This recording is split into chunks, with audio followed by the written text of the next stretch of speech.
परुशी आणि जकातदार. देवा, मी तुझे आभार मानतो की मी इतर माणसांसारखा नाही किंवा या जकातदारासारखाही नाही. लूक 18:11. लूक 18:9-14 वाचा. हे दोन्ही पुरुष प्रार्थनेसाठी एकाच ठिकाणी गेलेले असल्याचे दाखवले आहे. दोघेही देवाला भेटायला आले होते, पण त्यांच्यात किती फरक होता. एक जण स्वतःची प्रशंसा करत होता, त्याने ते पाहिले, तो चालला, तो प्रार्थना करत होता. दुसऱ्याला स्वतःचे शून्यत्व पूर्णपणे जाणवले. परुशी देवासमोर नीतिमान मानला जात होता आणि म्हणूनच तो स्वतःच्याच मतेत होता. जकातदार त्याच्या नम्रतेत स्वतःला देवाच्या दयेचा किंवा मान्यतेचा कोणताही हक्क नसलेला मानत होता. जकातदाराने स्वर्गाकडे डोळीवर करूनही पाहिले नाही, तर तो छातीवर हात मारत म्हणाला, देवा, माझ्या पापीवर दया कर.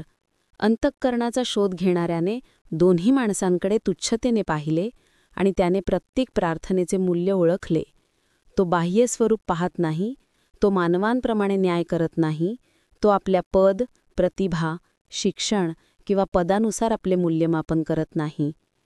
त्याने पाहिले की परुशी स्वतःचे महत्त्व आणि स्वतःच्या नीतिमत्तेने भरलेला होता आणि त्याच्या नावाविरुद्ध ताऱ्यात तोलले गेले आणि तो कमी पडला असा रेकॉर्ड तयार झाला.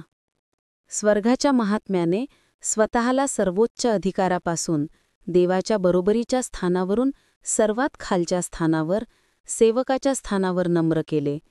त्याचा व्यवसाय सुताराचा होता आणि तो कुटुंबाचे पालनपोषण करण्यासाठी त्याच्या हाताने काम करत असे. त्याची नम्रता त्याच्या स्वतःच्या चारित्र्याचा आणि पात्रतेचा कमी अंदाज लावण्यात नव्हती, तर पतित मानवतेला स्वतःला नम्र करण्यात होती, जेणेकरून त्यांना त्याच्यासोबत उच्च जीवनापर्यंत वाढवता येईल.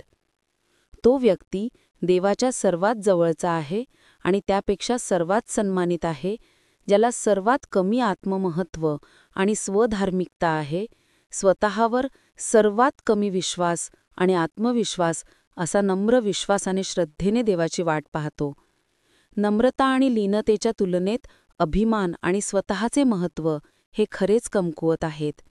आपल्या तारणहाराची सौम्यता, त्याचे साधे नम्र शिष्टाचार यामुळेच तो हृदय जिंकणारा बनला. देव स्वर्गातून अशा विश्वासू आणि विश्वास्थ लोकांकडे आनंदाने पाहतो, ज्यांना त्याच्यावर अवलंबून राहण्याची पूर्ण जाणीव आहे. अशा लोकांना जेव्हा ते त्याच्याकडे मागतात, तेव्हा तो त्यांना देण्यास आनंदित होतो.